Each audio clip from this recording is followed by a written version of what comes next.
விசுவாசிகளை, தேவனுடைய பிள்ளைகளை அழிக்கிற ஒரு பிசாசனுடைய செயலை பற்றி ஸ்தோத்திரம் தேவன் வெளிப்படுத்தினார். அதுதான் ஸ்தோத்திரம் தியானம் பண்ணி தேவன் நம்மோடு இன்றைக்கி பேசும்படியாக ஆயத்தம் பண்ணியிருக்கிறேன். ஹல்லேலூயா. ஸ்தோத்திரம். அது என்ன பிசாசனுடைய ஆயுதம்? மனிதனை அழிக்கிற தேவ பிள்ளைகளை அழிக்கிற ஸ்தோத்திரம். அந்த பிசாசனுடைய தந்திரம் அது என்னன்னா பயம். என்னது?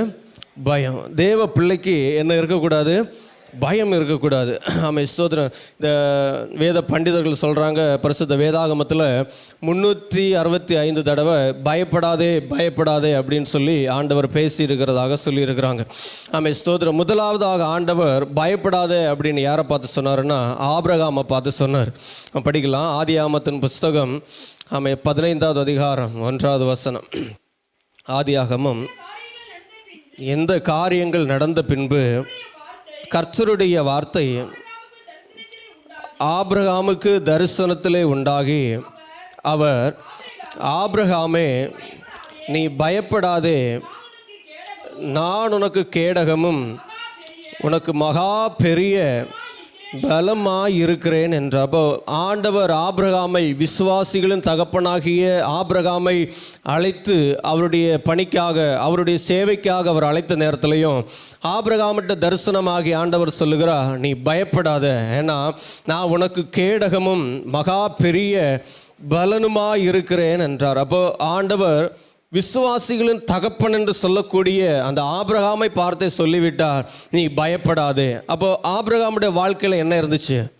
பயம் இருந்துச்சு. ஸ்தோத்திரம். அதுக்கு முன்பாக உள்ள 14வது வசனத்து அதிகாரங்களை படிக்கும்போது அங்கே ஒரு யுத்தம் நடந்ததை பார்க்க முடியும்.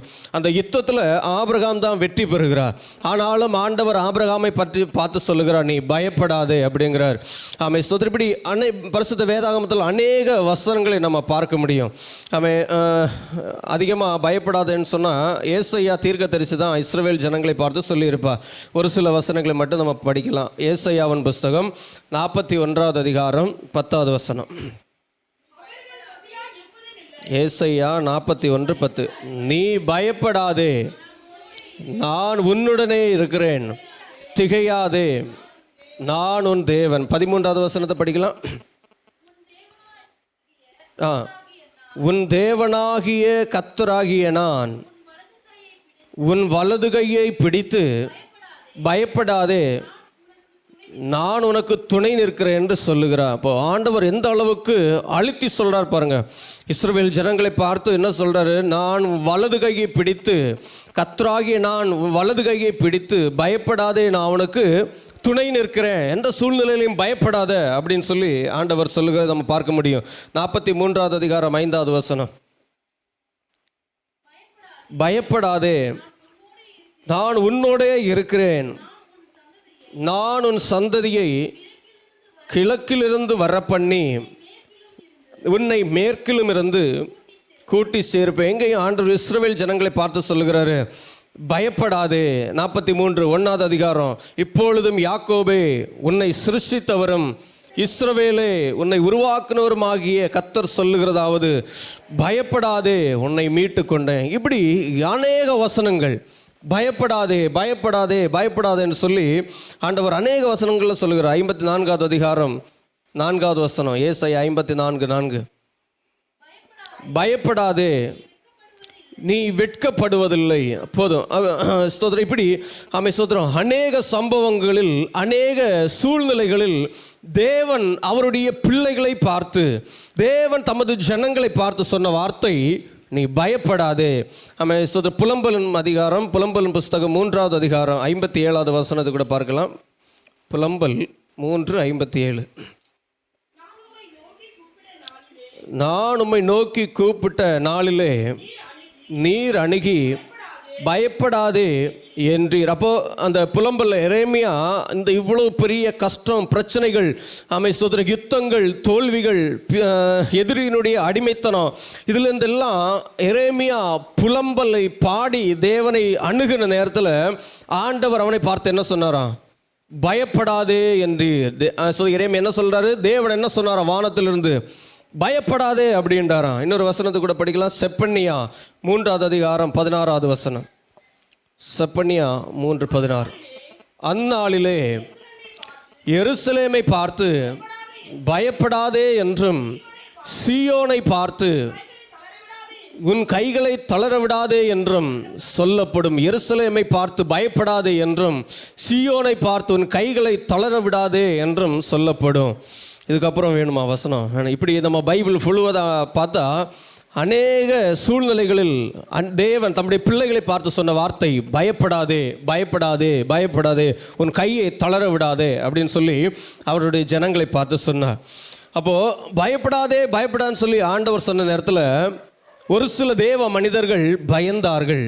அப்படி பயந்த நேரத்தில் என்ன நடந்தது, என்ன சம்பவம் அவங்க சூழ்நிலை வாழ்க்கையில் வந்தது அப்படின்னு சொல்லி நம்ம இப்போ தேவன் ஒன்று சொன்னால் அதனுடைய பின்பாக ஏதோ ஒரு சம்பவங்கள் இருக்கிறது, ஏதோ ஒரு காரியங்கள் இருக்கிறது. ஆண்டவர் நம்மை பார்த்து சொல்லுகிறார், ரட்சிக்கப்பட்ட தேவ பிள்ளையை பார்த்து சொல்லுகிறார், என்னது, நீ பயப்படாத, நம்ம பயப்படக்கூடாது. அப்போது அதை மீறி நம்முடைய வாழ்க்கையில் பயம் வந்தால், நாம் பயப்பட்டால் நம்முடைய வாழ்க்கையில் என்ன நடக்கும் அப்படின்னு பார்க்கும்போது ஒரு சில பரிசுத்தவான்களுடைய வாழ்க்கையில் அவர்கள் பயந்தார்கள். பயந்ததுனால என்ன நடந்ததுன்னு நாம் படிக்கலாம். யோபுவின் புஸ்தகம் 3வது அதிகாரம் 25வது வசனம். பயந்ததுனால் ஆண்டவர் சொல்லுகிறார் பயப்படக்கூடாதுன்னு. அதை மீறி நம்முடைய வாழ்க்கையில் பயம் இருந்தால், பயம் வந்தால் என்ன நடக்கும்னா, யோபு என்ன சொல்லுகிறார், நான் பயந்த காரியம் எனக்கு நேரிட்டது, நான் அஞ்சினது எனக்கு வந்தது. அங்கே பாருங்க, யோபு சொல்லுகிறார், நான் பயந்த காரியம் எனக்கு நேரிட்டது, நான் அஞ்சினது எனக்கு வந்தது. யார் இந்த யோபு? யோபு வந்து உலக மனிதனா இல்லை ஆண்டவருடைய மனிதனான்னு பார்க்கலாமா? யோபு 1வது அதிகாரம் 1வது வசனம்.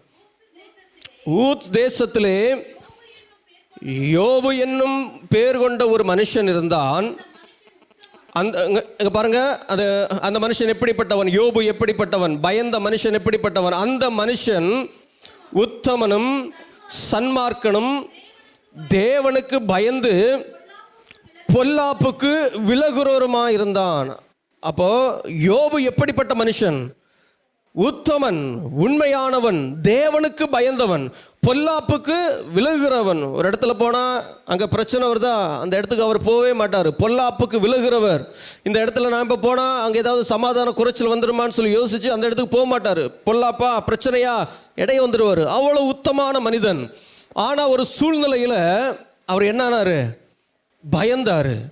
அவர் என்ன சொல்கிறார்? நான் பயந்தது எனக்கு நேரிட்டது. யாரு? ரட்சிக்கப்பட்ட தேவ மனிதன், தேவனுக்கு பயந்தவன், தேவனுடைய பிள்ளை, உத்தமன், தேவனால் சாட்சி பெற்றவன். பிசாசிட்ட கூட ஆண்டவர் அவன் சோத்திர சாட்சி கொடுக்கிறார் யோபை பற்றி. எனக்கு பயந்தவன் உத்தமனும் சன்மார்க்கனும் ஆகிய யோபுவின் மேல் கவனம் வைத்தாயோ. தேவனே சாட்சி கொடுக்கிற அளவுக்கு உத்தமனாகிய பரிசுத்தவானாகிய தேவனுக்கு பயப்படுகிற மனிதனுடைய வாழ்க்கையில் என்ன நுழைந்தது? பயம் வந்தது. என்ன பயம் தெரியுமா அவனுடைய வாழ்க்கையில் வந்தது? இந்த யோபு எப்படிப்பட்டவர்? அவன் 3வது வசனத்தை படிக்கலாம். அவனுக்கு 7000 ஆடுகளும் 3000 ஒட்டகங்களும் 500 ஏர் மாடுகளும் 500 கழுதுகளும் ஆகிய மிருக ஜீவன்கள் இருந்ததும் அன்றி திரளான பணிவிடைக்காரரும் இருந்தார்கள். அதனால் அந்த மனுஷன் கிழக்கத்தி புத்திரர் எல்லாரிலும் பெரியவனாயிருந்தான். இவன் தேவனுக்கு பயப்படுகிற மனிதன், உண்மைதான். ஆனால் இவன் எப்படிப்பட்டவன்? கிழக்கத்தி புத்திரர் எல்லாரிலும் பெரியவன், செல்வ சீமானாயிருந்தான். இவனுடைய வாழ்க்கையில் நடந்த சம்பவத்தை நம்ம முழுமையாக பார்க்கும்போது, இந்த யோபுடைய வாழ்க்கையில் நடந்த முழுமையான சம்பவத்தை பார்க்கும்போது, யோபு ஏன் பயந்தார், எதுக்கு பயந்தார் நமக்கு புரியும். நான் இந்த சம்பவத்தை விளக்கல, நமக்கு எல்லாருக்குமே தெரியும் யோபுடைய வாழ்க்கையில் என்ன நடந்தது. 2வது வசனம், 7 குமாரரும் 3 குமாரத்திகளும் பிறந்தார்கள். அவங்க எல்லாம் என்ன ஆனாங்க? ஆமாம், ஸ்தோத்திரம், என்ன ஆனாங்க? 12வது வசனம். ஆ ஆ ஆ ஆ ஆ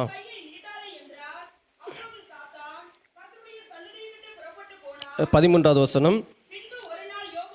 பின்பு ஒரு நாள் யோபுனுடைய குமாரர் அவன் குமாரத்திகளும் தன் மூத்த குமாரன் வீட்டிலே புசித்து திராட்சரசம் குடிக்கிற போது ஒரு ஆள் அவனிடத்தில் வந்து, எருதுகள் உழுகிற போது கழுதைகள் அவைகளின் பக்கத்திலே மேய்ந்து கொண்டிருக்கையில் சபையேர் அவன் மேல் விழுந்து அவைகளை சாய்த்து கொண்டு போனார்கள்.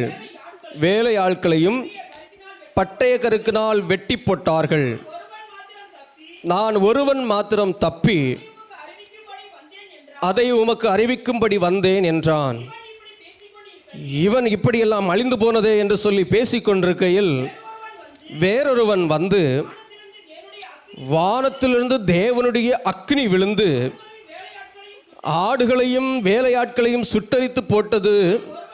நான் ஒருவன் மாத்திரம் தப்பி அதை உமக்கு அறிவிக்கும்படி வந்தேன் என்றான். இவன் இப்படி பேசிக்கொண்டிருக்கையில் வேறொருவன் வந்து கல்தேயர் 3 பவுஞ்சாய் வந்து ஒட்டகங்கள் மேல் விழுந்து அவைகளை ஓட்டிக்கொண்டு போனார்கள். வேலையாட்களையும் பட்டய கருக்கினால் வெட்டி போட்டார்கள். நான் ஒருவன் மாத்திரம் தப்பி அதை உமக்கு அறிவிக்கும்படி வந்தேன் என்றான். இவன் இப்படி பேசிக்கொண்டிருக்கையில் வேறொருவன் வந்து உம்முடைய குமாரரும் உம்முடைய குமாரத்திகளும் தங்கள் மூத்த சகோதரன் வீட்டிலே புசித்து திராட்சரசம் குடிக்கிற போது வனாந்திர வழியாய் பெருங்காற்று வந்து அந்த வீட்டு 4 மூலையிலும் அடிக்க அது பிள்ளைகளின் மேல் விழுந்ததினால் அவர்கள் இறந்து போனார்கள். நான் ஒருவன் மாத்திரம் தப்பி அதை உமக்கு அறிவிக்கும்படி வந்தேன் என்றான். யோபு 1 அதிகாரம் 2 வசனத்திலும் 3 வசனத்திலும் அவனுடைய பிள்ளைகளை பற்றியும் அவனுடைய ஆஸ்தியை பற்றியும் சொல்லப்படுகிறது. இந்த 14 வசனத்திலிருந்து ஆரம்பத்திலிருந்து அந்த பிள்ளைகளும் அவனுக்கு உண்டான சொத்து சுதந்திரம் அனைத்தும் அழிந்து போனதாக அதே அதிகாரத்தில் சொல்லப்படுகிறது. புரிஞ்சா? யோபோட வாழ்க்கையில் என்ன நடந்தது? செல்வசியமானாய் தேவனுக்கு பயப்படுகிறவனாயிருந்தான். அவனுக்கு இருந்த உண்டான அனைத்தும் தன்னுடைய மனைவி தவிர மற்றது அனைத்தும் அவனை விட்டு அழிக்கப்பட்டது, எடுக்கப்பட்டது. ஒன்றுமில்லாதவனாய் தனி மனிதனாய் நிற்கிறான். இப்போ அந்த வசனத்தை படிங்க. யோபு 3:25. யோபோட வாழ்க்கையில் என்ன சம்பவம் நடந்ததுன்னு சொல்லிட்டேன். இப்போ யோபு சொல்லுகிறார், நான் பயந்த காரியம் எனக்கு நேரிட்டது, நான் அஞ்சினது எனக்கு வந்தது, எனக்கு சுகமும் இல்லை, இளைப்பாறுதலும் இல்லை, அமைதலும் இல்லை, எனக்கு தத்தளிப்பே நேரிட்டது. இப்போ புரிஞ்சிச்சா? யோபு பயந்த காரியம் என்ன, யோபு அஞ்சினது என்ன? சொல்லுங்க பாப்போம். என்ன பயந்தார் அவருடைய வாழ்க்கையில் என்ன சம்பவம் நடந்ததோ அதுதான் அங்கே பயந்ததா அவரே சொல்றாரு. எனக்கு சுகமும் இல்லை, இளைப்பாறுதலும் இல்லை, அமைதலும் இல்லை, தத்தளிப்பே எனக்கு நேரிட்டது, நான் பயந்த காரியம் எனக்கு நேரிட்டது, நான் அஞ்சினது எனக்கு வந்தது. அப்போ யோபு என்ன பயந்துட்டு இருந்தாரு? எல்லா சுகமும் இருக்குது, ஆண் பிள்ளை இருக்கிறாங்க, ஆண் வாரிசு இருக்குது, பெண் வாரிசு இருக்குது, ஆடு மாடுகள் இருக்குது. 3 வசனம் 7000 ஆடுகள், 3000 ஒட்டகங்கள், 500 ஏர் மாடுகள், 500 கழுதைகளும் ஆகிய மிருக ஜீவன்கள் அவனுக்கு இருந்தது. திரளான பணிவிடைக்காரரும் இருந்தார்கள். இவ்வளோ இது எல்லாம் செல்வ சீமான இந்த நேரத்தில் அவருக்கு ஒரு பயம் மனதுக்குள்ளாடி இருந்தது. இது எல்லாம் என்னை விட்டு எடுத்து போடப்படுமோ, இதெல்லாம் அழிந்து போயிருமோ, என் பிள்ளைகள் செத்துருவாங்களோ, என்னுடைய வருமானம் நின்று போயிருமோ, வேலையிலேருந்து என்ன எடுத்துருவாங்களோ, வேலையிலேருந்து என்ன தூக்கிடுவாங்களோ. அநேகருடைய பயம் தெரியுமா? பிசாசு விதைக்கிற ஒரு விதை இது. என்னது? பயம். அதான் தேவருடைய பிள்ளைகளை அழிக்கிறது என்னது? இந்த பயம். அப்போ யோபு சும்மா இருக்கும்போது அவருக்கு என்ன மைண்டில் ஓடுது? நான் இவ்வளோ பெரிய நல்ல ஒரு மதிப்பில் இருக்கிறேன், நல்ல ஒரு பெரிய பொசிஷனில் இருக்கிறேன், இந்த பதவியிலேருந்து என்ன தூக்கிடுவாங்களோ, எனக்கு பதவி இல்லாமல் போகுமோ, இவ்வளவு நல்ல சம்பளம் வாங்கி நல்ல சேலரியோடு இருக்கிறேன், என் குடும்பத்தை பிள்ளைகளெல்லாம் நல்ல பொசிஷனில் படிக்க வைக்கிறேன், என்னுடைய வருமானம் நின்று போயிருமோ. இது ஒரு பயம். இது பிசாசு விதைக்கிற ஒரு விதை. இது பிசாசுடைய ஒரு தந்திரம். இதனால தான் ஆண்டவர் சொல்லுகிறார், பயப்படாதே, பயப்படாதே, பயப்படாதேன்னு சொல்லி அதிகமாக உன் கையை தளர விடாத அப்படி சொல்லி ஆண்டவர் சொல்ல காரணம். ஹல்லேலூயா. யோபு தெளிவாக சொல்லுகிறார், நான் அஞ்சினது எனக்கு வந்தது, நான் பயந்த காரியம் எனக்கு நேரிட்டது. அப்போ யோபு என்ன பயந்தாரு? என் பிள்ளைகள் எல்லாம் செத்துருவாங்களோ, எனக்கு உண்டான ஆசீர்வாதங்கள் என்னை விட்டு எடுபடுமோ, எல்லாரும் அழிந்து போயிடுவாங்களோ, நான் தனி மனிதனாக மாற்றப்படுவேன்னு சொல்லி பயந்து அப்படி யோசித்து கொண்டிருந்த நேரத்தில் தான் அவன் பயந்தது அவனுக்கு வந்தது அப்படின்னு சொல்லி சொல்லுகிறார் யோபு.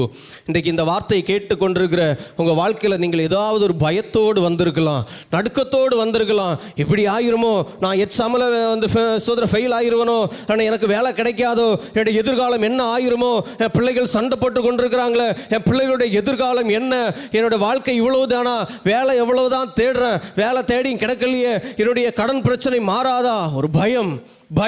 இந்த பயத்தை விதைக்கிறது யாரு? பிசாசு. இந்த பயத்தை விதைத்து சோதரன் பிசாசு என்ன பண்ணுவான்னா, நம்முடைய ஆவிக்குரிய வாழ்க்கையை கெடுத்து போட்டு பிசாசு நம்முடைய வாழ்க்கையில் மேற்கொள்வான். எனக்கு சுகம் கிடைக்காதோ, நான் அவ்வளவுதானா. அதான் சோதரன் தாவீது சொல்லுவார், தீராத வியாதி அவனை பிடித்து கொண்டது என்று அவனை சொல்லுவார்கள். எனக்கு இது சோதரன் மரிக்கிற வரைக்கும் இந்த வியாதியில் தான் நான் மறிக்கணுமா, இப்படியெல்லாம் ஒரு பயத்தை யார் கொண்டு வருவா? பிசாசு. இப்படி யோபுக்கு பிசாசு ஒரு பயத்தை கொடுத்துட்டான். இவ்வளோ பெரிய செல்வ சீமானாக இருக்கிறான், ஐயோ நான் ஒரு பிச்சைக்காரன் ஆகிருவேனோ, நான் ஒரு ஏழையாக மாற்றப்படுவேனோ, அப்படி ஒரு பயம். அவன் பயந்தது அவனுக்கு வந்தது. இன்னொரு சம்பவத்தோடு படிக்கலாம். எசேக்கியேலின் புஸ்தகம் 11வது அதிகாரம் 8வது வசனம். எசேக்கியேல் 11:8. இஸ்ரவேல் ஜனங்களை பார்த்த ஆண்டவர் சொன்னார், பட்டயத்திற்கு பயப்பட்டீர்கள்,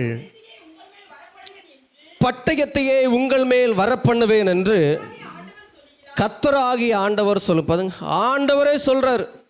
இப்போ அவர் தான் சொல்றாரு, பயப்படாதேன்னு சொன்ன நேரத்தில் இஸ்ரவேல் ஜனங்கள் என்ன பண்றாங்க? பட்டயத்துக்கு பயப்பட்டீர்கள். அப்போ இஸ்ரவேல் ஜனங்கள் என்ன பயப்படுறாங்க? ஐயோ பட்டயம் வந்துருமோ அப்படின்னு. என்னது? எதிரி யுத்தத்துக்கு வந்துருவானோ, பட்டயத்தெல்லாம் வெட்டி போட்டுருவானோ, நாங்கள் செத்து தான் ஆகணுமோ, எங்களெல்லாம் அழிச்சிருவானோ, பிசாசு இப்படி எல்லாம் பண்ணிடுவானோன்னு சொல்லி ஒரு பயம். பட்டயத்துக்கு பயப்பட்டீர்கள், பட்டயத்தையே உங்கள் மேல் வரப்பண்ணுவேன் என்று கர்த்தர் சொல்லுகிறார். பார்த்தீங்களா? இப்போ ஆண்டவர் பயப்படாதேன்னு சொன்ன வார்த்தைக்கு பின்பாக இவ்வளோ பெரிய ரகசியம் அடங்கி இருக்கிறது. சோதரன் யோபோட வாழ்க்கை, யோபு சொல்லுங்க, நான் பயப்பட்டது எனக்கு வந்தது அப்படிங்கிறாரு, எனக்கு வாழ்க்கையில் வந்து பலித்தது அப்படிங்கிறார். இங்கே இஸ்ரவேல் மக்கள் பட்டயம் வரும்னு சொல்லி பயப்பட்டாங்க. ஆண்டவர் என்ன சொல்கிறாரு? உங்கள் மேலே என்ன தான் வரும்? பட்டயம்தான் வரும் அப்படிங்கிறார். அப்போ நம்முடைய வாழ்க்கையில் என்ன இருக்கக்கூடாது?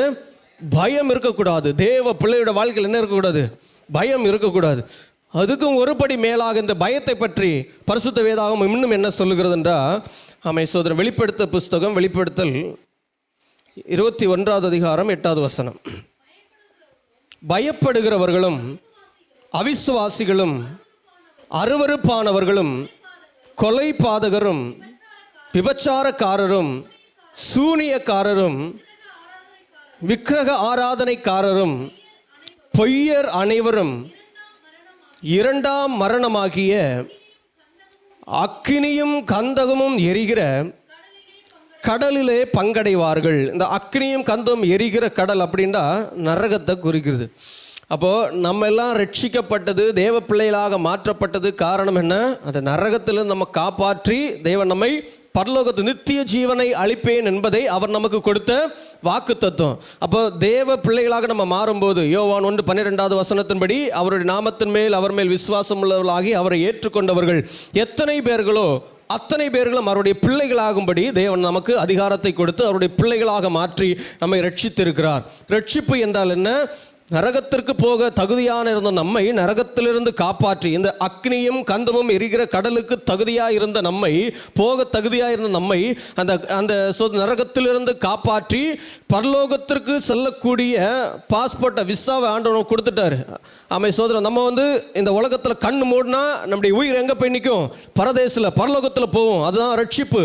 அதுதான் தேவன் நமக்கு கொடுத்த கல்வாரி சிலுவையில் ரத்தத்தை சிந்தி நம்மை மீட்ட அந்த ரட்சிப்பு. அப்போ தேவனுடைய பிள்ளைகள் அனைவரும் எங்கே போவாங்க? இந்த உலகத்தில் கண்ணு மூடும்போது, இந்த உலகத்தில் மரணம் நம்மை சந்திக்கும் போது நம்ம எல்லாம் எங்கே போய் கண்ணு திறக்கணும்? பரலோகத்தில் போய் திறப்போம். அதான் கிறிஸ்தவருடைய நம்பிக்கை. ஆனால் நம்ம தேவ பிள்ளைகளாக இருந்தாலும் இந்த வசனம் வெளிப்படுத்தல், இந்த வசனம் சொல்லுகிறது, பயப்படுகிறவர்கள் எங்கே போவாங்க?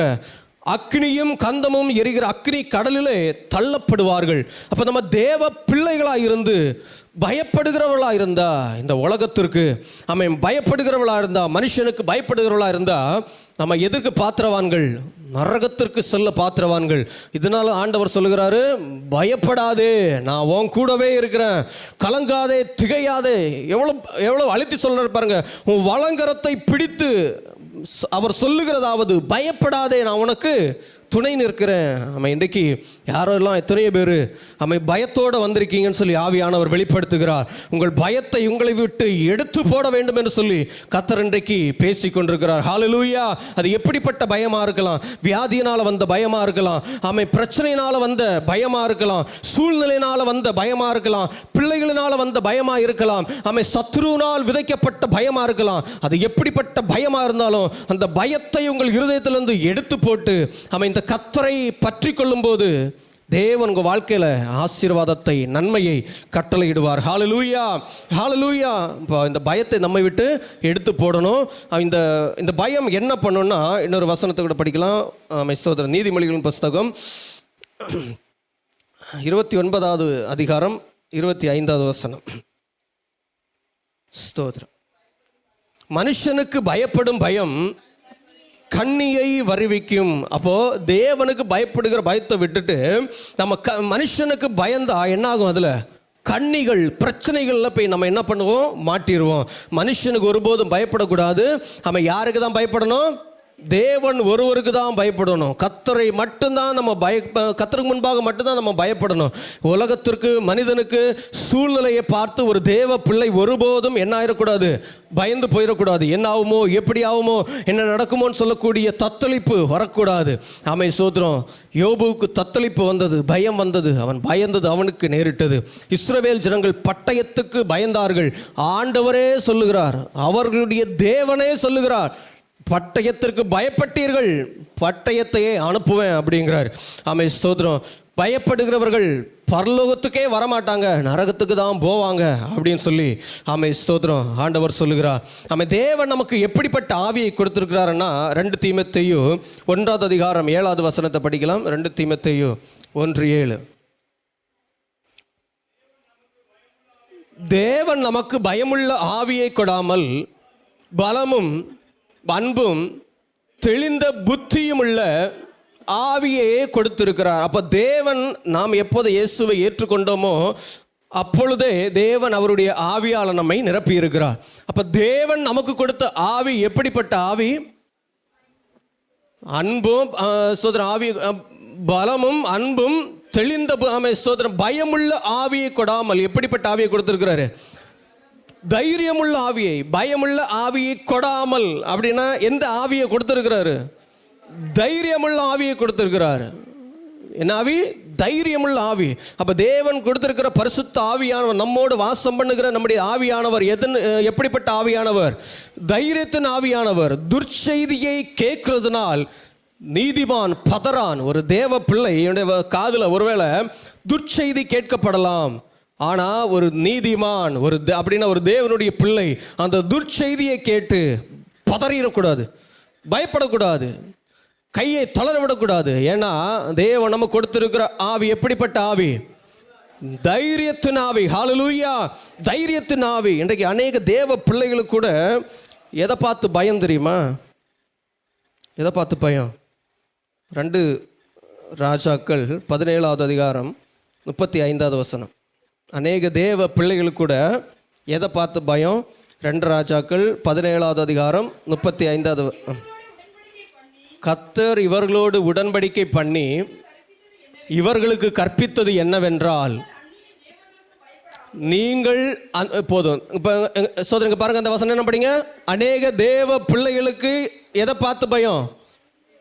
அந்நிய தேவர்களுக்கு அந்நிய தேவர்களுக்கு அநேகருக்கு பயம். தேவ பிள்ளைகள் கூட பைக்கில் போயிட்டுருப்பாங்க, அவங்க எல்லாம் இதெல்லாம் கொட்டு மேலெல்லாம் அடிச்சுட்டு எல்லாம் ஆட்டம் போட்டு ஆடிட்டு வருவாங்க, தலையில் வச்சு கையில் வச்சு அப்படியெல்லாம் வச்சு ஆட்டி வருவாங்க. அதை பார்த்தேன்னா, ஐயோ என் கூட வந்துருமோ, என் வீட்டுக்கு வந்துருமோ, என்னை தாக்கிருமோ, ஜுரம் வந்துருமோ. அநேகருக்கு ஜெபம் பண்ண கூட போயிருக்கிறேன்.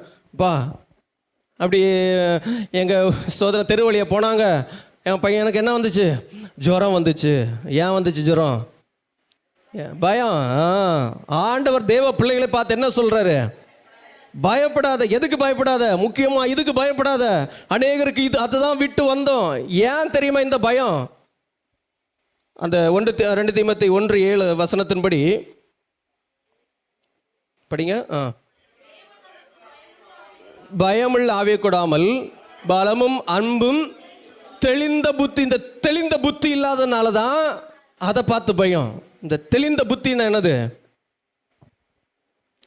நம்ம ஆராதிக்கிற ஆண்டவர் எப்படிப்பட்டவர், அதை விட பெரியவர், அது தெரியல. அது தெரியாதனால தான். அது அந்த தெளிந்த புத்தி இருந்தால் தான் தெரியும். தேவனை அறிகிற அறிவு இருந்தால் தான் தெரியும். வேதத்தை படித்தாதான் நாம் ஆராதிக்கிற தேவன் எப்படிப்பட்டவர் அப்படின்னு சொல்லி தெரியும். அது தெரியாமல் நீ அதை பார்த்தா என்னதான் வரும்? நமக்கு பயம்தான் வரும். ஏன் அதை பார்த்தா பயம் வருது? அதுக்கு என்ன இருக்குது? 2 கொம்பு இருக்குது, ஈட்டி இருக்குது, அப்புறம் என்னது எங்கேயோ இந்த ஸ்தோத்திரம் ராஜபாளையத்துக்கு போகும்போது பார்த்தேன், ஒரு சார் மேலே என்ன இருக்குது? பெரிய அருவா. அம்மா, நம்ம இதில் 3வது மாடி தூக்குற அளவுக்கு என்ன இருக்குது? கையில் அருவா இருக்குது சார் மேலே. அதை பார்த்தா என்னது? பயம். அப்போது இதான் ஆண்டவர் என்ன சொன்னார்? அந்நிய தேவர்களுக்கு நீங்கள் என்ன பண்ணக்கூடாது? பயம். இது ஏன் பயம் வருது? நம்ம சாமி எப்படிப்பட்டவனு நமக்கு தெரியல, அதனால தான் பயம். இப்படிப்பட்ட சோதரன் நம்ம ஆண்டவர் எப்படின்னு சொல்லி நான் உங்களுக்கு சொல்லிக் கொடுக்குறேன். இதுக்கப்புறம் அப்படிப்பட்ட அந்த சாமியை பார்க்கும்போது உங்களுக்கு என்ன ஞாபகம் வரணும்? நம்ம சாமி எப்படிப்பட்டவர்னு சொல்லி நமக்கு ஞாபகம் வரணும். ஞாபகம் வந்தால் நமக்கு என்ன வராது? பயம் வராது. சோத்திரம். ஒரு வசனத்தை மட்டும் படிக்கல, நம்ம ஆண்டவர் எப்படிப்பட்டவர் நம்ம அப்படி சொல்லுறேன். அதை பார்க்கும்போது நமக்கு என்ன ஞாபகம் வரணும்? எரேமியா 10வது அதிகாரம் 11வது வசனத்தை படிங்க. வானத்தையும் பூமியும் உண்டாக்காத தெய்வங்கள் போதும். அப்போ அதை பார்க்கும்போது ஃபர்ஸ்ட் நமக்கு என்ன வரணும்? இந்த தெய்வம் என்ன பண்ணல? வானத்தையும் பூமியும் உண்டாக்கவில்லை. வானத்தையும் பூமியும் உண்டாக்கின தேவன் யாரு? நீங்களும் நான் ஆராதிக்கிற சர்வ வல்லமுள்ள தேவன். அவர்தான் வாதியிலே வானத்தையும் பூமியையும் உண்டாக்கினவர். நம்ம பார்க்கிற இந்த தெய்வங்கள் ஒன்றும் வானத்தையும் பூமியையும் உண்டாக்கவில்லை. இந்த தெய்வங்கள் எல்லாம் எங்கேன்னு வந்துச்சு? இந்த உலகத்திலேருந்து வந்த தெய்வங்கள். அப்போது இப்படிப்பட்ட அதெல்லாம் பார்க்கும்போது யாருக்காவது பயம் வந்தால் என்ன ஞாபகம் வரணும்? இந்த வசனம் ஞாபகம் வரணும். என்ன வசனம்? இந்த தெய்வங்கள் வானத்தையும் பூமியும் உண்டாக்கவில்லை. ஸோ அது இருக்கட்டும். இப்போ நமக்கு எதுக்கு தான் பயம்? இந்த சைஸை பார்த்தா தானே பயம். இப்படி இருக்குது, அப்படி இருக்குது, இப்படி இருக்குது, அதுதானே பயம். இப்போ நம்ம சாமியோட சைஸை சொல்கிறேன். அந்த சைஸை பார்க்கும்போது நம்ம சாமியோட என்ன சைஸு உங்களுக்கு எல்லாருக்கும் ஞாபகம் வரணும். அப்புறம் உருவத்தை சொல்லுவேன். அன்றைக்கி கூட ஒருத்தன் வந்து கேட்டான். போன கிறிஸ்மஸுக்கு, ஒரு கிறிஸ்மஸுக்கு மாறுதலில் முடிச்சு இங்கே வந்து உட்காந்துருந்தோம். எங்கே வந்து லோக்கலில் உள்ளவங்க யாரோ வந்து மெழுகுத்திரியெல்லாம் வாங்கிட்டு வந்தாங்க. அந்த கேண்டில் எல்லாம் அந்த சாமிக்கு வைக்கிறதுக்கு அப்படின்னு சொல்லி வந்தாங்க. உள்ளே வந்து இப்போ சாமி எங்கேன்னு கேட்குறாங்க. சாமி எங்கே? அவங்க என்ன பண்ணோம்? அந்த கேண்டில் வந்து பற்ற வைக்கணுமா? அங்கே சபைக்குள்ளே வந்து சாமி இல்லையா, சாமியை காணாம அப்படின்னாங்க.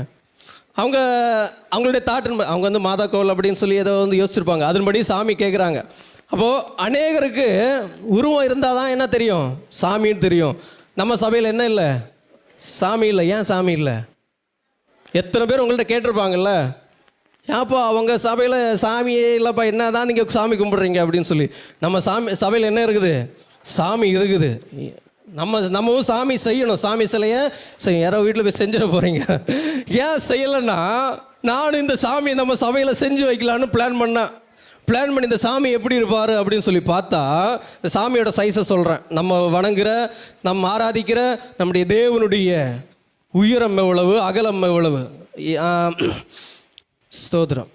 ஏசாயாவின் புஸ்தகம் 66வது அதிகாரம் 1வது வசனம். ஏசாயா 66:1. இங்கே பாருங்க, நம்முடைய ஆண்டவரே சொல்லுகிறார். என் சைஸ் என்னன்னு அவரே சொல்றார். கர்த்தர் சொல்லுகிறது என்னவென்றால், வானம் எனக்கு சிங்காசனம், பூமி எனக்கு பாதபடி, நீங்கள் எனக்கு கட்டும் ஆலயம் எப்படிப்பட்டது, நான் தங்கியிருக்கும் ஸ்தலம் எப்படிப்பட்டது. அப்போ நம்முடைய ஆண்டவர், இப்போ ஏன் நம்முடைய சபையில் சாமி இல்லை? நம்ம ஆண்டவர் வந்து சைஸு சொல்லிட்டாரு. ஏன் சைஸை சொல்கிறாப்பா, உன்னால் முடிஞ்ச என்ன பண்ணு செய். என்ன சைஸ் சொல்கிறாரு? வானம் எனக்கு சிங்காசனம். சிங்காசனம் என்ன சொன்னது? செயர் தான், உட்கார்ந்துருக்கிற இடம். ராஜாக்கள் சிங்காசனத்தின் மேலே, பல்லக்கின் மேலே, தேர் மேலே உட்காருவாங்களா, அதான் என்னது? சிங்காசனம். அப்போது நம்ம ஆராதிக்கிற நம்முடைய தேவன் எதிர் மேலே உட்கார்ந்துருக்கிறாராம்.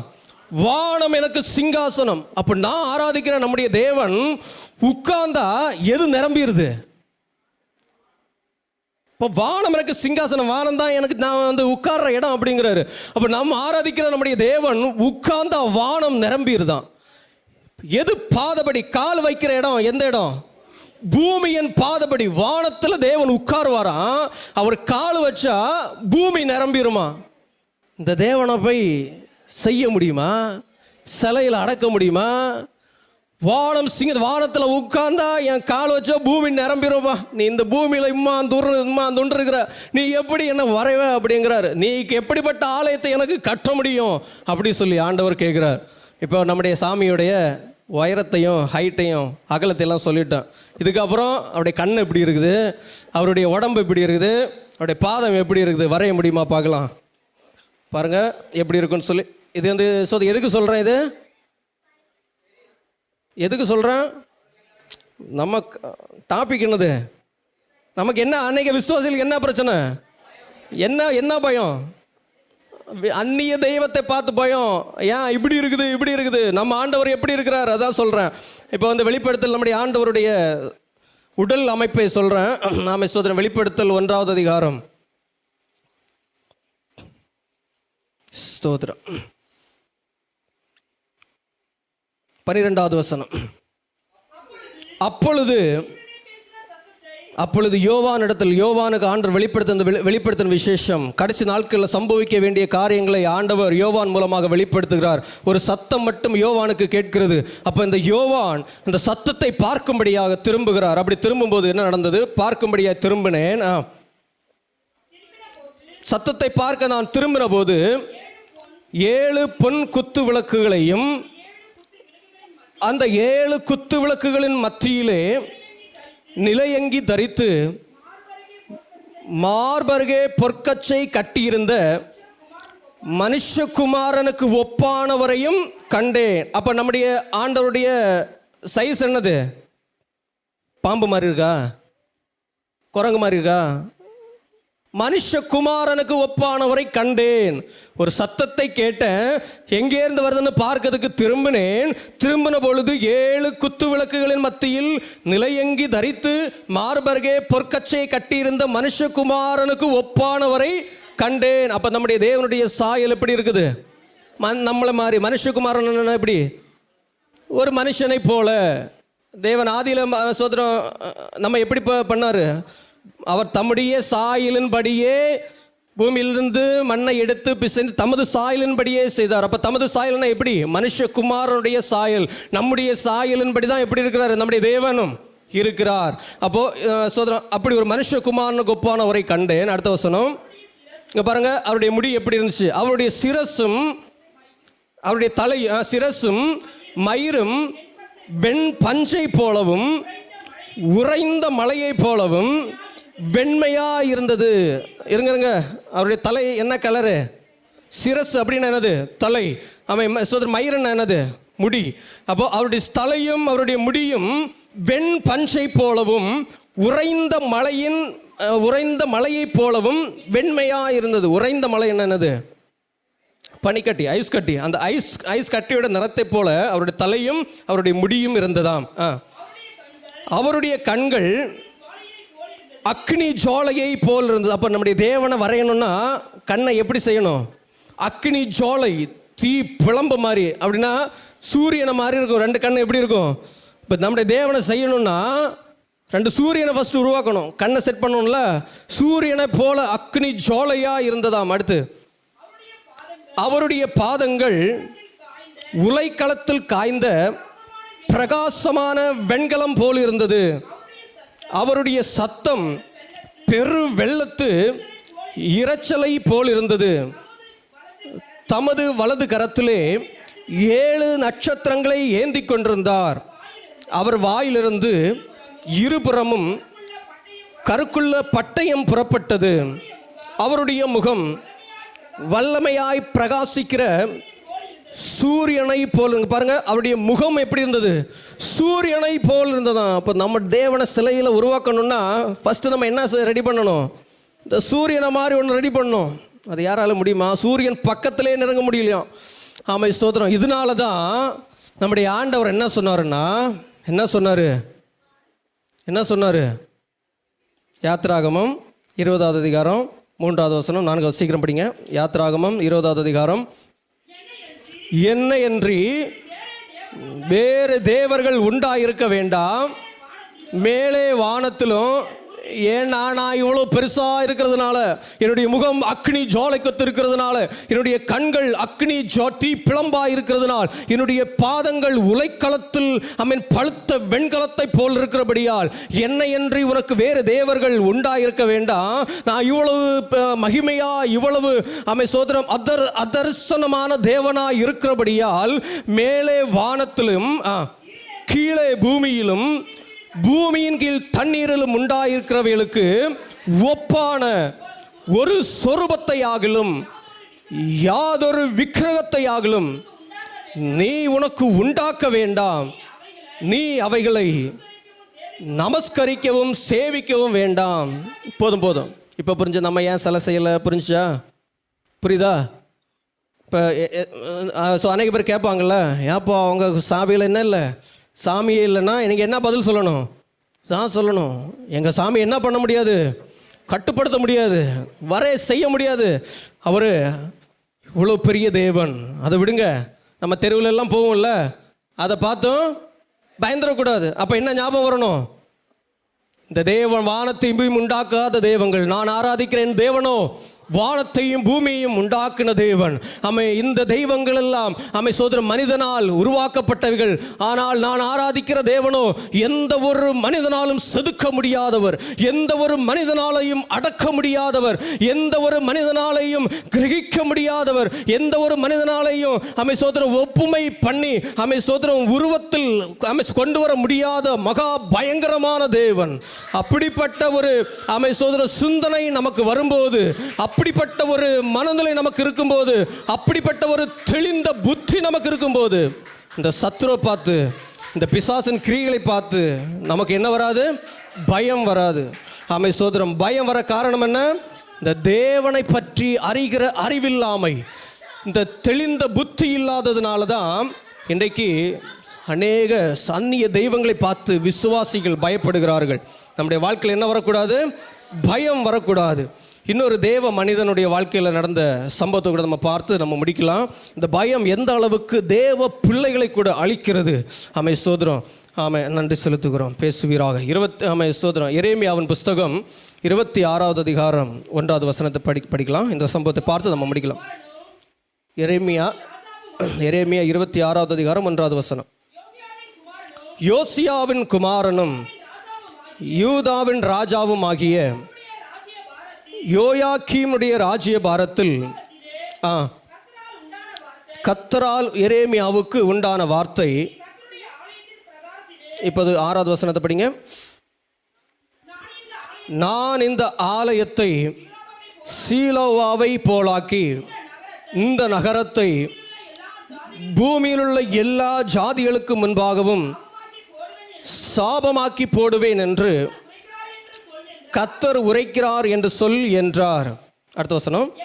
எரேமியா இந்த வார்த்தைகளை எல்லாம் கர்த்தருடைய ஆலயத்திலே சொல்லும்போது ஆசாரியர்களும் தீர்க்கதரிசிகளும் சகல ஜனங்களும் கேட்டார்கள். சகல ஜனங்களுக்கும் சொல்ல கர்த்தர் எனக்கு கற்பித்தவைகளை எல்லாம் எரேமியா சொல்லி முடித்த போது ஆசாரியர்களும் தீர்க்கதரிசிகளும் சகல ஜனங்களும் அவனை பிடித்து நீ சாக வேண்டும் என்றார்கள். இப்போ ஆண்டவர் அந்த ஜனங்கள் தேவனுக்கு விரோதமாக பாவம் செய்ததுனால அந்த தேசத்துக்கு விரோதமாகவும் ராஜாவுக்கு விரோதமாகவும் என்னுடைய வார்த்தையை சொல்லு அப்படின்னு சொல்லி எரேமியா தீர்க்கதரிசிகிட்ட சொல்கிறார். அப்படி அந்த எரேமியா தீர்க்கதரிசி யார்கிட்ட சொல்கிறாரு? ராஜாவிட்ட சொல்கிறாரு. ராஜா கையில் என்ன இருக்குது? அதிகாரம் இருக்குது. ராஜாவுக்கு விரோதமாக ஒரு வார்த்தை சொன்னாலோ, ஜனங்களுக்கு விரோதமாக, தேவாலயத்துக்கு விரோதமாக ஒரு வார்த்தை சொன்னாலோ ராஜா என்ன தீர்ப்பு கொடுக்குறார் அதுதான். இவன் ஆண்டோடைய வார்த்தையை சொன்ன உடனே அந்த ராஜாக்களும் ஜனங்களும் என்ன சொல்கிறாங்க? நீ தேவனுடைய ஆலயத்துக்கு விரோதமாக என்ன பண்ணிட்ட? சாபம் போட்ட, பேசிட்டு சபிக்கிற அப்படின்னு சொல்லி, நீ அதனால் என்ன பண்ண வேணும்? நீ சாக வேண்டும் அப்படின்னு சொல்லி ராஜாவும் ஜனங்களும் எல்லாரும் இந்த எரேமியாவுக்கு விரோதமாக எழும்புகிறாங்க. எரேமியாவை சோதரம் சாகடிக்க சோதரம் எரேமியாவுடைய ஜீவனுக்கு விரோதமாக எழும்புகிறாங்க. அப்போது ஸ்தோத்திரம், யார் எதுக்கு பயப்படலையோ, எதுக்கு பயப்படுவாங்க? உயிர் பயம் எல்லாருக்கும் இருக்கும். ஆமாம், நம்ம எவ்வளோ தான் வீரவசனம் பேசினாலும் எல்லாருக்கும் என்ன இருக்கும்? உயிர் பயம் இருக்கும். ஆனால் இந்த எரேமியாவுக்கும் புரியுது, நான் இந்த ஆண்டோடைய வார்த்தையை, தேவன் சொன்ன வார்த்தையை இந்த ராஜாவிட்ட சொன்னால் இந்த பொல்லாத ராஜா என்ன பண்ணிடுவான்? சாகடிச்சிடுவான்னு சொல்லி எரேமியாவுக்கு நல்லாவே தெரியும். ஆமை சோதரம் அவனுக்கு தெரிஞ்சபடி எரேமியா என்ன பண்ணுறாரு? ஆமை சோதரம் எரேமியா என்ன பண்ணுற அந்த வார்த்தை 7வது வசனம், இந்த வார்த்தைகளை எல்லாம் கர்த்தருடைய ஆமை சோதரம் சகல வார்த்தைகளையும் அவர் சொன்னதாக அந்த ஆண்டவர் என்ன பேசினாரோ எல்லாத்தையும் அப்படியே சொல்லிட்டார் எரேமியா தன் உயிரை கையில் பிடித்துட்டு தேவனுடைய வார்த்தையை சொல்லுகிறாரு. தேவனுடைய மனிதனாகிய எரேமியாவுடைய வாழ்க்கையில் என்ன இல்லை? பயம் வரவே இல்லை. நான் பயத்தை பற்றி சொல்லிட்டு இருக்கிறேன். பயப்படாமல் தைரியமாக தேவனுடைய வார்த்தையை சொன்னார். முடிவில் என்ன நடந்தது பாருங்க. ஆமை சோதரர் இன்னொரு சம்பவத்தோட அதே அதிகாரத்தில் நம்ம பார்க்கலாம். 20வது வசனம், எரேமியா 26 1 வசனம் படித்தோம். அதே அதிகாரம் 26வது அதிகாரம் 20வது வசனம். கிரியாத் யாரீம் ஊரானாகிய செமாயாவின் குமாரன் உரியா என்னும் ஒரு மனுஷனும் கர்த்தருடைய நாமத்திலே தீர்க்க தரிசனம் சொல்லுகிறவனா இருந்தான். பாருங்க, அந்த நாட்களில் எரேமியாவும் ஒரு தீர்க்க தரிசி. இங்கே யாரு? இந்த செமாயாவின் குமாரனாகிய உரியாவும் ஒரு தீர்க்க தரிசி. அப்போ இந்த தீர்க்கதரிசி என்ன சொல்லுகிறாரு? ராஜாவுக்கு விரோதமாக, அந்த ஜனங்களுக்கு விரோதமாக, எருசலேமுக்கு விரோதமாக தீர்க்க தரிசனம் சொல்லுகிறார்கள். அவன் எரேமியாவின் வார்த்தைகளுக்கு சரியாக இந்த நகரத்திற்கும் இந்த தேசத்திற்கும் விரோதமாக தீர்க்க தரிசனம் சொன்னான். அப்போ 2 தீர்க்க தரிசிகளுக்கும் என்ன உண்டானது? கர்த்தரால் தீர்க்க தரிசனம் உண்டானது. என்னது?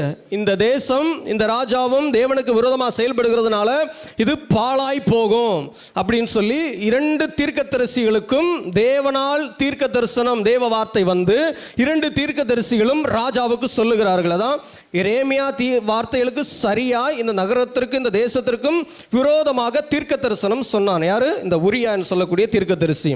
அப்போ 2 தீர்க்கதரிசிகளும் ஒரே தீர்க்க தரிசனம் ராஜாவுக்கு விரோதமாக சொல்கிறாங்க. 2 பேரும் யார் தான்? தேவனுடைய பிள்ளைகள் தான், தீர்க்கதரிசிகள் தான். 2 பேருடைய வாழ்க்கையில் நடந்த சம்பவத்தை சொல்கிறோம். 2 பேருடைய உயிருக்கும் என்னது? ஆபத்து. 2 பேருடைய உயிருக்கும் ஆபத்து. ஏன்? யாருக்கு விரோதமாக தீர்க்கதரிசனம் சொல்கிறாங்க? ராஜாவுக்கு விரோதமாக. நீங்கள் அழிக்கப்படுவீர்கள், இந்த தேசம் சாபமாய் போகும், பாழாய் போகும், உங்களுடைய ராஜ்யபாரியம் அழிந்து போகும், சத்துரு உங்களை நிர்மூலமாக்கி உங்களை சிறைப்படுத்தி கொண்டு போவான் அப்படிலாம் தீர்க்கதரிசனம் சொல்றாங்க. இதனால ராஜாவும் சகல ஆசாரியர்களும் மந்திரிகளும் இந்த தீர்க்கதரிசிகளுக்கு விரோதமாக எழும்பி, நீங்க தேசத்தை சபிக்கிறீங்க, நீங்க தேசத்தை ஆமை சோதரம் அழிக்க பார்க்குறீங்க, ஆமை சோதரம் உங்கள் இந்த தேசத்துக்கு விரோதமாக எழும்புறீர்கள் அப்படின்னு சொல்லி 2 பேரையும் சாகடிக்க பிளான் பண்றாங்க. அப்படி சோதரம் அவங்க 2 தேவனுடைய தீர்க்கதரிசிகளையும் அவங்க அழிக்க அவங்க பிரயாசப்படும் போது 2 தீர்க்கதரிசிகளும் என்ன செய்தாங்க அப்படின்னு பார்க்கலாம். இந்த பயத்தை பற்றி பேசி கொண்டிருக்கிறேன். இப்போ முதலாவது எரேமியா தீர்க்கதரிசி செஞ்ச காரியத்தை பார்க்கலாம். 13வது வசனம். இப்பொழுதும் நீங்கள் உங்கள் வழிகளையும் உங்கள் கிரியைகளையும் சீர்படுத்தி உங்கள் தேவனாகிய கர்த்தருடைய சத்தத்தை கேளுங்கள். அப்பொழுது கர்த்தர் உங்களுக்கு விரோதமாய் சொன்ன தீங்குக்கு மனஸ்தாபப்படுவார். நான் அங்கே பாருங்க, எரேமியா தீர்க்கதரிசி என்ன சொல்லுகிறார்? நானோவெனில் இதோ உங்கள் கையில் இருக்கிறேன், உங்கள் பார்வைக்கு நன்மையும் நியாயமாய் இருக்கிறதை எனக்கு செய்யுங்கள். ஆகிலும் நீங்கள் என்னை கொன்று போட்டால் குற்றமில்லாத இரத்தப்பழியை உங்கள் மேலும் உங்கள் நகரத்தின் மேலும் போதும். சோதரன் எரேமியா தீர்க்கதரிசி சொல்லுகிறாரு, நீங்கள் உங்கள் கிரிகளை விட்டு மனம் திரும்பினா தேவன் உங்களை மனஸ்தாபப்பட்டு இந்த செய்வேன்னு சொன்ன அழிவை செய்யாதிருப்பார். இல்லைன்னா அவர் என்ன சொன்னாரோ அது அப்படியே பலிக்கும், இந்த தேசம் பாழாய் போகும்னு சொல்கிறாரு. 14வது வசனம் என்ன சொல்லுகிறார்? நானோவெனில் இதோ உங்கள் கையில் இருக்கிறேன், உங்கள் பார்வைக்கு நன்மையும் நியாயமாயிருக்கிறதை செய்யுங்கள். அப்படின்னு என்னது? நான் பயந்து ஓடி ஒளியில, நான் பயப்படல. நீங்கள் எல்லாம் என்ன சாக வேண்டும் என்று சொன்னீர்கள், நீங்கள் எல்லாம் என்ன சாக ஆமை சோதரர் என்ன கொலை செய்ய துடிக்கிறீர்கள். கொலை செய்கிறீங்களா? கொலை செய்யுங்க. நானும் உங்கள் கையில் இருக்கிறேன். உங்கள் பார்வைக்கு நலமானதை உயிரோட வைக்கணும்னா வைங்க, இல்லை நீ சாபம் போட்டான் அப்படின்னு சொல்லிட்டு குறை சொல்கிற மாதிரி இருந்தால் நீங்கள் என்ன பண்ணுங்க? கொலை செஞ்சுருங்க. நான் உங்கள் கையில் தான் இருக்கிறேன், நான் இந்த இடத்த விட்டு எங்கும் போகல. இது உண்மையாய் ஆண்டவர் சொன்ன வார்த்தை அப்படின்னு சொல்லி எரேமியா தீர்க்கதரிசி சொல்லுகிறார். இப்போ இன்னொரு தீர்க்கதரிசிக்கு வந்ததில்ல, அந்த தீர்க்கதரிசி பேர் என்னது? உரியா. அதுவும் தேவனுடைய தீர்க்கதரிசி தான். இவர் என்ன பண்றார்? 21வது வசனம். யோயாக்கீம் ராஜாவும் அவனுடைய சகல பராக்கிரமசாலிகளும் பிரபுக்களும் அவன் வார்த்தைகளை கேட்டபோது, பார்த்தீங்களா, எரேமியா தீர்க்கதரிசியும் ராஜா சாக வேண்டும் என்று சொன்னான். இங்கு இந்த தீர்க்கதரிசியும் ராஜா அவனை கொன்று போடும்படி எத்தனித்தான். அதை உரியா கேட்டு பயந்து ஓடிப்போய் எகிப்திலே சேர்ந்தான். அங்கே எரேமியா தீர்க்கதரிசி என்ன சொன்னார்? நானோவெனில் உங்கள் கையில் இருக்கிற உங்கள் பார்வைக்கு நன்மையும் நியாயமாக இருக்கிறத எனக்கு செய்யுங்கள் அப்படின்னு என்ன அர்த்தம்? அதுக்கு பயம் இல்லைன்னு அர்த்தம். பயப்படாமல் இருக்கிறார். சாவா ரெடி அப்படின்னு சொல்லி இருக்கிறார். தேவனுக்காக பயப்படாமல் தைரியமாக இருக்கிறார். ஆனால் அந்த உரிய தீர்க்கதரிசியோ பார்த்துங்க, அந்த ராஜா அவனை கொன்று போடும்படி எத்தனித்தான். அப்படின்னா அங்கே மந்திரி சபையில் பேசுகிறார், இவன் என்ன பண்ணணும்? எரேமியாவை சாகடிக்கணும், இவனை சாகடிக்கணும் அப்படின்னு சொல்லி எத்தனைக்கிறான், சட்டம் போடுகிறான், எல்லாட்டையும் பேசுகிறான். இதை யார் கேட்டது? உரியா அந்த தீர்க்கதரிசி கேட்டார். கேட்டு என்ன பண்ணாரு? பயந்து ஓடி போய் எகிப்திலே சேர்ந்தான். அடுத்த வசனம் படிங்க. அப்பொழுது யோயாக்கீம் ராஜா அக்போரின் குமாரனாகிய எல்தாத்தானையும் அவனோடு கூட வேறு சிலரையும் எகிப்து வரைக்கும் அனுப்பினான். பார்த்தீங்களா, பயந்தவனுடைய நிலைமை பாருங்க. இவர்கள் உரியாவை எகிப்திலிருந்து கொண்டு வந்து அவனை யோயாக்கீம் ராஜாவிடத்தில் விட்டார்கள். அவன் பட்டயத்தாலே அவனை வெட்டி அவன் உடலை நீச ஜனங்களின் பிரேத குழிகளிடத்திலே எறிந்து விட்டான். போதும். பார்த்தீங்களா, 2 பேருமே தீர்க்கதரிசிகள் தான், தேவனுடைய பிள்ளைகள் தான். எரேமியா பயப்படலை, உரியா பயப்படுகிறார். பயந்து எகிப்து வரைக்கும் ஓடி போகிறார். ஜீவன் தப்ப உயிர் தப்ப எகிப்து வரைக்கும் ஓடி போகிறார். ராஜா கேள்விப்பட்டு எகிப்துக்கு ஆள் அனுப்பி அவனை இங்கே ராஜாவிடத்தில் விட்டார்கள். அவன் பட்டயத்தாலே அவனை வெட்டினான். இப்படி அவன் பயந்ததுனால வெட்டப்பட்டு போகிறான். இன்னொரு ஆள் பயப்படாமல் இருந்தார்ல, அவட நிலைமை என்னாச்சு? அடுத்த வசனம் படிங்க. ஆகிலும் பாருங்க, ஆகிலும் எரேமியாவை கொல்ல ஜனங்களின் கையில் ஒப்புக்கொடாதபடி சாப்பானுடைய குமாரனாகிய அகிக்காம் அவனுக்கு சகாயமாக இருந்தான். ஹல்லேலூயா. ஆண்டவர் பயப்படாதே என்று சொன்ன வார்த்தைக்கு பின்பாக எவ்வளவு பெரிய சத்தியம் அடங்கி இருக்கு பாருங்க. 2 தேவ பிள்ளைகள் தான், 2 தேவனுடைய தீர்க்கதரிசிகள் தான், 2 பேரும் தேவனுடைய நாமத்தினால தான் தீர்க்கதரிசனம் சொன்னாங்க. ஆனால் ஒரு தீர்க்கதரிசி பயப்படலை, ஒரு தீர்க்கதரிசி பயந்து எகிப்து வரைக்கும் ஓடிப்போய் ஒழிக்கிறான். எகிப்தில் ஆள் அனுப்பி அவனை அழைத்து கொண்டு வந்து அவனை வெட்டி கொண்டு போட்டான் ராஜா. ஆனால் எரேமியா சொல்லுகிறான், நானோவெனில் உங்கள் கையிலே இருக்கிறேன், உங்கள் பார்வைக்கு நலமானபடி எனக்கு செய்யுங்கள். வெட்டணுமா வெட்டிருங்க, சாகடிக்கணுமா சாகடிச்சிருங்க, ஆமை சோதரம் உயிரோட வைக்கணுமா வைங்க, நான் உங்கள் கையில் இருக்கிறேன் அப்படின்றாரு. ஆமை சோதரம் பயப்படாமல் தைரியமாக இருந்தார். தேவன் நமக்கு பயமுள்ள ஆவியை கொடாமல் துர்ச்செய்தியை கேட்கறதுனால் நீதிமான் பதறான். விசுவாசியே பதறாதே, உன் வியாதியை பார்த்து பதறாத. ஆமை சோதரம் தீராத வியாதி அவனை பிடித்து கொண்டதென்று ஊர் ஃபுல்லாக சொல்லட்டும். விசுவாசி பதறக்கூடாது. ஆமை சோதரம் காரியம் மாறுதலாய் முடியுமாம். ஹல்லேலூயா. தானியேலினுடைய காலத்தில் தரியு ராஜா, பாபிலோனிய ராஜா, ஆமை சோதரம் அடிமைப்படுத்தின ராஜா ஆட்சி பண்ண நேரத்தில் தானியேலுடைய காரியம் ஜெயமாக இருந்ததாம். ஹல்லேலூயா. எஸ்தருடைய நாட்களில் சகல யூதர்களும் அழிந்து நிர்மூலமாக்கப்பட வேண்டும் என்று சட்டம். ஆனால் காரியமோ மாறுதலாய் முடிந்ததாம். நீ தேவனுடைய வார்த்தைக்கு கீழ்ப்பட்டிருக்கும் போது பயப்படாதே, வளங்கரம் பிடித்து நான் அவனுக்கு துணை நிற்கிறேன் என்று சொன்ன வார்த்தையை நம்புகிறதா? இல்லை, ஏதோ ஒரு மனிதன் நான் அவனை சாகடிச்சிருவேன், உன் குடும்பத்தை அழிச்சிருவேன், உன்னை இல்லாமல் ஆக்குறேன் பாரு, உன்னை உன் பிள்ளைகளை அழிக்கிறேன் பாரு, உன் எதிர்காலத்தை கெடுக்கிறேன் பாருன்னு சொல்லி எவனோ ஒருத்தன் சொன்ன வார்த்தையை கேட்டு பயந்து போய் அவனுடைய வார்த்தையை நீங்கள் பயந்தா என்ன அர்த்தம்னா, சோதரன் அவனை என்ன பண்ணுறீங்க? நீங்கள் நம்புகிறீங்க, அவன் வார்த்தையை நம்புறீங்க. ஆண்டோடைய வார்த்தையை நம்பாம, தேவன் இவ்வளவு பயப்படாதன்னு சொன்ன வார்த்தையை நம்பாம திடீர்னு முளைத்த ஒரு உலகத்தான் பிசாசனுடைய வார்த்தையை நம்புறதுனால தான் அவன் வார்த்தைக்கு பயம் வருது. அப்போ ஒரு விசுவாசி எந்த ஒரு அச்சுறுத்தலுக்கும் எந்த ஒரு பயமுறுத்தலான வார்த்தைகளுக்கும் பதறவே கூடாது, பயப்படவே கூடாது. இஸ்ரவேல் ஜனங்களை பார்த்து ஆண்டவர் சொன்னது எவ்வளோ கொடுமையாக இருக்குல்ல. நான் உன்னை ஆசீர்வதிப்பேன், நான் உன்னை உயர்த்துவேன், நான் உன்னை கட்டுவேன், எல்லாரையும் பாருங்கள் உன்னை கனப்படுத்துவேன்னு சொன்ன ஆண்டவர் தான் சொல்லுகிறாரு. பட்டயத்திற்கு பயப்பட்டீர்கள், பட்டயத்தை அனுப்புவேன் அப்படிங்கிறார். அவ்வளவு பெரிய உத்தமன், சன்மார்க்கன், நீதிமான், பொல்லாப்புக்கு விலகுகிறவன். ஆமென், ஸ்தோத்திரம். அவர் சொல்றாரு, ஐயோ பயப்படாதீங்க, நான் பயந்தது எனக்கு வந்து நேரிட்டது. தேவ பிள்ளைகளே பயப்படாதீங்க அப்படின்னு சொல்லி யோபு இன்றைக்கு நம்மை பார்த்து சொல்லி கொண்டிருக்கார். அதான் யோபு அந்த வார்த்தை சொல்லி வச்சிருக்கிறார்.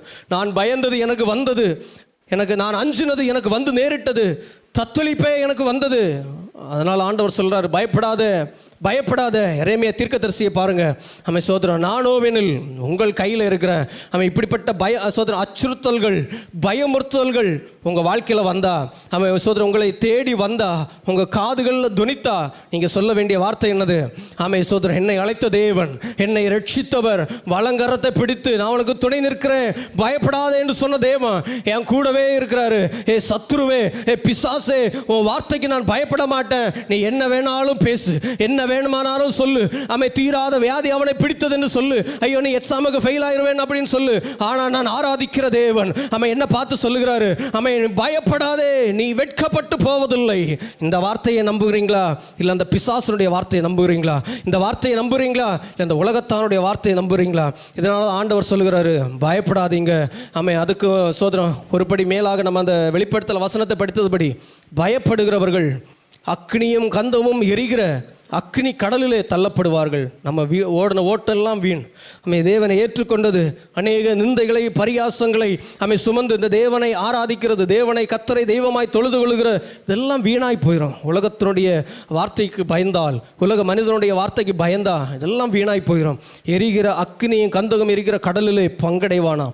இந்த பயம் ஒரு தேவ பிள்ளைக்கு இருக்கவே கூடாது. இது பிசாசுடைய பெரிய தந்திரம். அவன் முதலாவது நம்மை பயமுறுத்துவான். பார்த்தீங்களா, அந்த உரிய தீர்க்கதரிசியை பயங்காட்டி, உயிருக்கு பயங்காட்டி எகிப்தில் ஓட வைக்கிறான். பின்னாக அந்த ராஜா எகிப்தில் ஆள் அனுப்பி அவனை கொண்டு வந்து அவனை சாகடிக்கிறாராம். அவன் சோதரம். பயம் ஒரு தேவ பிள்ளைக்கு இருக்கவே கூடாது. எந்த பயம் இருக்கணும்? கர்த்தருக்கு பயப்படுகிற பயம்தான் இருக்கணுமே ஒழிய மனிதனுக்கு பயப்படுகிற பயம் இருக்கக்கூடாது. இயேசு கிறிஸ்து ஒரு வார்த்தை சொல்லுகிறாரு, ஆமென் சோதரம், சரீரத்தை கொன்று அதுக்கு மேலாக ஒன்றும் செய்ய முடியாத மனிதனுக்கு பயப்படாதிருங்கள், உங்கள் ஆத்துமாக்களை நரகத்திலே தள்ள வல்லவருக்கே பயப்படுங்கள். ஆமென். இந்த ஆராதனைக்கு வந்திருக்கிற நாம் எதை பார்த்து பயந்து கொண்டிருக்கிறோம்? எதற்கு பயந்து கொண்டிருக்கிறோம்? எதிர்காலத்தை நினைத்து பயந்து கொண்டிருக்கிறீங்களா? ஐயோ என்னுடைய வேலை பெய்கிறோம் அப்படின்னு சொல்லி, என்னுடைய வருமானம் பெய்யுமோ அப்படின்னு சொல்லி பயந்து கொண்டிருக்கிறீங்களா? நம்ம பிள்ளையோட எதிர்காலம் என்ன ஆயிருமோன்னு சொல்லி பயந்து கொண்டிருக்கிறீங்களா? இதெல்லாம் பிசாசு விதைக்கிற விதை. இந்த விதையை சோதரம் விதையாக இருக்கும்போதே எடுத்து போடணும். களையை சின்னதாக இருக்கும்போதே பிடுங்கி போட்டுடணும். இல்லைன்னா கதிரை பார்க்கலாம், களை என்னாயிரும்? மேலோங்கி வளரும். சோதர் ஒரு கொல்லியில் போய் பாருங்க பார்ப்போம். அந்த நெல் கதிர் எப்படி தான் இருக்கும்? இப்படி ஸ்ட்ரைட்டாக நிற்குமா? எப்படி இருக்கும்? ஒரு மாதிரி தொங்கி சாஞ்சிட்டு நிற்கும். நீங்கள் யாரும் நெல் பார்த்ததும் இல்லை, நெல் கதிரை பார்த்ததே இல்லை தானே நம்ம யாரும்? சோதரம் நெல் மணி எப்படி இருக்கும்? நேராக சோதரம் வானத்தை பார்த்துருக்காது, எப்படி இருக்கும்? அப்படி தொங்கி சாஞ்சிட்டு இருக்கும், அப்படி தொங்கிட்டு இருக்கும். அப்படி தான் இருக்கும். ஆனால் அதுக்கு இடையில ஒரு களை இருக்கும் பாரு, நான் தான் ராஜா, நான் தான் மந்திரி அப்படின்னு சொல்லி ஸ்ட்ரைட்டாக இருக்கும். அப்போது இந்த களையை நம்ம வளர விட்டால் இந்த பயிரை விட, இந்த சோத்திர கதிரை விட பெருசாக வளர்ந்துடும். அந்த பயத்தை, அந்த களையை, பிசாசு விதைத்த விதையினுடைய களையை ஆதியிலே ஃபஸ்ட்லேருந்து என்ன பண்ணணும்? நம்ம இருதயத்திலேருந்து எடுத்து விடணும். சோதரம், ஒருவேளை இந்த ஆராதனைக்கு வந்திருக்கிற சோதரம் எதெல்லாமோ ஒரு பயத்தில் வந்திருக்கிறீங்க. உங்களை பார்த்து தான் ஆண்டவர் பேசின வார்த்தை. ஒருவேளை நான் முதலாவது சொன்னதுபடி அந்நிய தேவங்களுக்கு பயப்படுகிறவர்களாக இருக்கலாம். சோதரம், அந்த பயம் நமக்கு இருக்கவே கூடாது. சோதரம், இந்த பிசாசை பார்த்து, வானத்தையும் பூமியும் உண்டாக்காத தெய்வங்களை பார்த்து சோதரம் பயப்படவே கூடாது. அந்த பயப்படுகிறவர்கள் அக்னி கடலுக்கு பாத்திரவான்கள். அப்படிப்பட்ட சோதரம் பயம் இருந்தால் தேவனை அறிகிற இந்த அறிவுள்ளவர்களாக இருக்கணும், தெளிந்த புத்தி உள்ளவர்களாக இருக்கணும். நம்முடைய தேவன் எப்படிப்பட்டவர்? அவர் மகா பெரியவர், வானத்தையும் பூமியும் உண்டாக்கினவர், வானம் எனக்கு சிங்காசனம், பூமி எனக்கு பாதபடி என்று சொன்னவர், அக்கினி ஜோலைக்கத்த கண்களுடைய தேவன், சூரியனை போல பிரகாசமுடைய தேவன். சோதரன், அவருக்கு நிகர் யாரும் இல்லை. எவ்வளவு பெரிய மனிதர்கள், எவ்வளவு பெரிய ஜாம்பவான்கள், எவ்வளவு பெரிய அறிவாளிகள் எப்படி பெரிய சிலையை செஞ்சு அவரை அடக்கலாம், ஒதுக்கலான்னு சொன்னாலும் அவரை அடக்கவும் முடியாது, அவரை சோதரன் ஒதுக்கவும் முடியாது. அதனால தான் அவர் சொன்னார், வேள வானத்திலையும் கீழே பூமியிலையும் சோதரம் தண்ணீர்களுக்கு உள்ளே இருக்கிற யாதொரு ஜந்துவை போலவோ எந்த ஒரு விக்கிரகத்தை நீ உண்டாக்கவோ அதை நமஸ்கரிக்கவோ வேணாம். நான் இவ்வளவு பெரிய மகிமையான தேவனாய் உயர்ந்தவராய் சகலத்தையும் ஆளுகிறவராய் இருக்கிறான், ஆளுகிறவராய் இருக்கிறேன், என்னை என்று உனக்கு வேறு தேவர்கள் உண்டாயிருக்க வேண்டாம்னு சொல்றார். அந்த பயத்தை நம்மை விட்டு எடுத்து போடுவோம். இந்த பயத்தினாலே தேவ பிள்ளைகள் அழிந்தார்கள். பார்த்தீங்களா, யோபுக்கு அவ்வளோ பெரிய சோதனை. அந்த உரியா தேவனுடைய தீர்க்கதரிசி, எனக்கே ரொம்ப கஷ்டம் போச்சு. அநேக தீர்க்கதரிசிகள் தேவனுக்கு சோதனை, அந்த பிசாசுடைய தீர்க்கதரிசிகள் இருந்தாங்க. கர்த்தருடைய தீர்க்கதரிசி என்று பெயர் கொண்டு கர்த்தரால் தீர்க்கதரிசி சொல்லாமல் சுயமாக சொன்னவங்க, ஆதாயத்துக்காக சொன்ன தீர்க்கதரிசிகள் வேதத்தில் இருக்கிறாங்க. ராஜா காசு கொடுத்துருவாரு, இதமாக சொன்னால் நீ நல்லா இருப்ப, ஆசீர்வாதமாக இருப்ப, சந்ததி 4 சந்ததி தலைமுறை அந்த சிங்காசனத்தில் வீட்டு இருக்குன்னு சொல்லி ராஜாவிட்ட போய் 2 உசுப்பேத்தி 2 வார்த்தை சொன்னால் ராஜா என்ன கொடுப்பாரு? பொன்னும் வெள்ளியும் 2 பொதி மண் பொண்ணை அள்ளி கொடுத்துருவார். இப்படியெல்லாம் சொன்ன தீர்க்கதரிசிகள் இருக்கிறாங்க. ஆனால் அவனுக்கு தான் இப்படி வந்திருக்கணும். ஆனால் உண்மையாக தேவ வார்த்தை சொன்ன உரியா தீர்க்கதரிசி கூட வெட்டப்பட்டு போனான். காரணம் என்ன? பயம். இந்த தேவ பிள்ளையோட வாழ்க்கையில் எவ்வளோ பெரிய நம்ம மூத்த விசுவாசியாக இருந்தாலும் பிசாசு இந்த பயத்தை விதைச்சிடுவோம். உயிர் பயமாக இருக்கலாம், எதிர்கால பயமாக இருக்கலாம், வாழ்க்கை பயமாக இருக்கலாம். அந்த பயத்தை நம்ம விட்டு எடுத்து போடுவோம். வியாதியின் பயமாக இருக்கலாம், எக்ஸாமுடைய பயமாக இருக்கலாம், எப்படிப்பட்ட பயம் ஆனாலும் எடுத்து போடுவோம். நம்மை அழைத்த தேவன் அவர் உண்மையுள்ள தேவன். முடிவு பரியந்த நம்மை நடத்த அவர் வல்லமுள்ள தேவனாக இருக்கிறார். அவர் நடுவில் நம்மை கைவிடுகிற தேவன் அல்ல. நம்ம இந்த வார்த்தையின் மூலமாக நம்முடைய வாழ்க்கையில் இருக்கிற பயத்தை எடுத்து போட்டு தைரியத்தோடு இந்த கிருபாசன தண்டையில் நம்ம சேர கடவோம். ஒருவேளை பயந்து போய் உங்கள் வாழ்க்கையில் அநேக பிரச்சனைகளை நீங்கள் சந்தித்து கொண்டிருக்கலாம். இந்த பயத்தை எடுத்து போடுங்க. மறுபடியும் ஆண்டவர்களை உருவாக்க, மறுபடியும் ஆண்டவர்களை கட்டி எழுப்ப அவர் வல்லமுள்ள தேவனாக இருக்கிறார். இந்த வார்த்தையின் மூலமாக தேவன் நம்மை ஆசீர்வதிப்பாராக.